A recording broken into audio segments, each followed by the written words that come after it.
Bonjour à tous et bienvenue sur DigiSchool. Je m'appelle Camille, je suis professeure de lettres. Aujourd'hui, nous faisons ensemble le résumé du 4e chapitre de la 2e partie de Madame Bovary.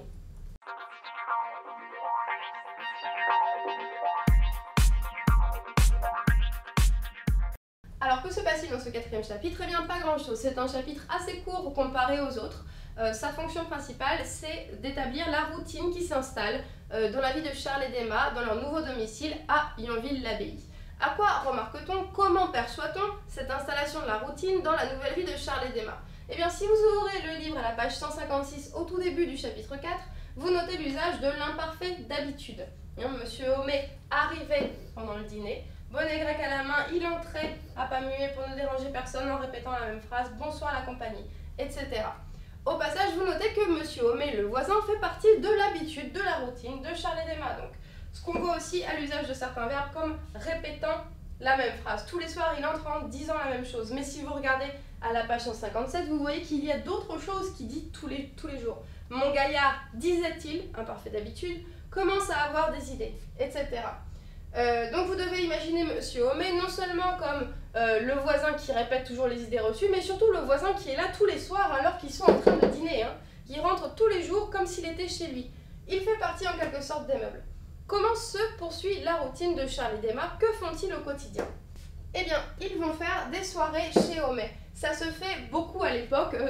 Imaginez donc que c'est la campagne, il y a très peu de distractions. Lorsqu'on fait partie de la moyenne bourgeoisie, on se rend chez les autres pour passer le temps ensemble, jouer aux cartes, lire à haute voix, etc. Ce qui se passe dans ces soirées, eh bien, c'est la naissance des sentiments de Léon. Léon, le jeune homme, clerc de notaire, encore étudiant, fréquente les soirées de Homais tout simplement parce qu'il vit chez Homais. Et lorsqu'il voit arriver Charles et Emma, il a toujours une foule d'attention envers Emma, c'est-à-dire qu'il va faire attention à ce qu'elle soit bien, il la regarde dans les moindres détails, il lui lit à haute voix des poèmes amoureux et finalement, peu à peu, eh bien, il commence à lui offrir des cadeaux, comme par exemple des plantes grasses, parce que les plantes grasses deviennent à la mode à cause d'un livre très à la mode également. Il lui offre des plantes grasses et lui-même a des plantes grasses, donc comme ça leur fait un point commun.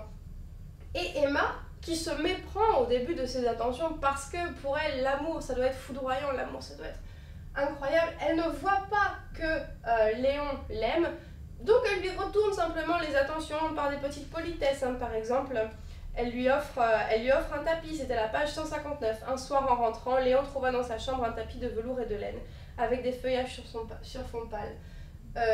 Donc c'est donc une passion univoque, c'est-à-dire qui va dans un seul sens, qui est en train de naître entre ces deux-là. Vous voyez à la page 160 qu'Emma ne s'en rend pas compte. Quant à Emma, elle ne s'interrogea point pour savoir si elle l'aimait. L'amour, croyait-elle, devait arriver tout à coup avec de grands éclats et des fulgurations. Donc voilà pour ce 4e chapitre. Merci d'avoir suivi cette vidéo. N'hésitez pas à consulter l'autre vidéo que je consacrerai à l'analyse de certains passages du 4e chapitre, 2e partie, et à bientôt sur DigiSchool.